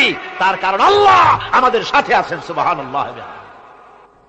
রাসূলুল্লাহ সাল্লাল্লাহু আলাইহি ওয়াসাল্লাম অত্যন্ত সাদাসিধে জীবন যাপন করতেন। হিজরত করে মদিনায় গিয়ে ইসলামী রাষ্ট্র কায়েম করার পরও তার দায়িত্বটা কাটেনি। হাদিসে এসেছে সে কথা। হযরতে আবু হুরায়রা রাদিয়াল্লাহু তাআলা আনহু বলেন, আমি রাসূলুল্লাহর কাছে গেলাম, হুজুরকে গিয়ে সালাম করলাম। আল্লাহর নবী সালামের জবাব দিলেন, কিন্তু দেখতে পেলাম মুখ নড়ে, আওয়াজ বেরোলো না। কারণ কি? কাছে গিয়ে দেখি নবীজি ক্ষুধার যন্ত্রণায় কথা বলতেছেন, আওয়াজ বেরোতেছে না। এত ক্ষুধা লেগেছে আল্লাহর নবীর। 2-4 দিন চলে গেছে, খাবার নাই। রাসূলুল্লাহ সমস্ত গনিমতের মাল, যাকাত সদকার মালগুলি, খাদ্য দ্রব্যগুলি দুহাতে বিতরণ করেছেন। নিজের পেটে খাবার নাই, মানুষকে দিতেছেন। দিতে দিতে এশার নামাজ পড়ে নবীজি ঘরের মধ্যে প্রবেশ করে হযরত আয়েশা সিদ্দিকা রাদিয়াল্লাহু তাআলা আনহাকে ডেকে বলেন, আয়েশা রে, সারাদিন কষ্ট করেছি, দারুণ ক্ষুধা লেগেছে, তাড়াতাড়ি করে কিছু খাবার আমারে এনে দাও। হযরত আয়েশা হুজুরের ক্ষুধার্ত শ্রান্ত ক্লান্ত চেহারার দিকে তাকাইয়া হযরত আয়েশা কেঁদে ফেলেছেন। হযরত মা আয়েশা কাঁদেন আর বলেন, ইয়া রাসূলুল্লাহ, হে আল্লাহর নামের কসম করে বলি, আমি আয়েশার ঘরে কোনো পানি ছাড়া কোনো খাবার নাই। এই ছিল রাসূলের আদর্শ। হাদিস শরীফে এসেছে, আল্লাহর নবী বলেন, তোমরা যদি রাষ্ট্রীয় ক্ষমতায় যাও, বাড়ি না থাকলে সরকারি খরচ একটা বাড়ি নিতে পারো।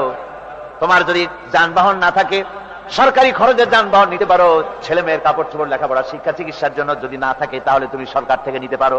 কিন্তু এর থেকে এক চুল পরিমাণ যদি পাও বাড়াও, সরকারের মাল জনগণের মাল, এর থেকে প্রয়োজনের বাইরে যদি তুমি নিজের জন্য নিতে থাকো, কিয়ামতের দিন আল্লাহর দরবারে চোরের কাতারে তোমারে দাঁড়ানো লাগবে। দুনিয়ায় যত সম্মান পাও না কেন, কিয়ামতে আল্লাহর দরবারে কিসের কাতারে দাঁড়াবে? চোরের কাতারে দাঁড়াতে হবে। রাসূল পাক সাল্লাল্লাহু আলাইহি ওয়াসাল্লাম এমন এক সমাজ কায়েম করেছিলেন। আমার হতাশাগ্রস্ত ছাত্ররা, যেসব ছাত্ররা সমাজতন্ত্র তোমরা করো, যারা সমাজতন্ত্র করতে হতাশাগ্রস্ত হয়েছে, এখন যাব কোথায় বলে হতাশ হয়ে গিয়েছো তোমরা, আমরা তোমাদেরকে দাওয়াত দেই, কোরআনের মাহফিল থেকে দাওয়াত দেই, ফিরে আসো। হতাশ হওয়ার কোনো কারণ নাই। লেনিন মরার, ও মরে গেছে। কার্ল মার্কস মরার, মরে গেছে, পচে গেছে, গলে গেছে, দুনিয়া থেকে শেষ হয়ে গিয়েছে। আল্লাহর নবীর নেতৃত্ব, সূর্য যতদিন উঠবে আর ডুববে, নবীজির নেতৃত্ব শেষ হবে না। ওই নেতৃত্বে আসো, রাসূলের নেতৃত্ব মেনে নাও, কোরআনের শাসন মেনে নাও, তাহলেই শান্তি পাবে তোমরা।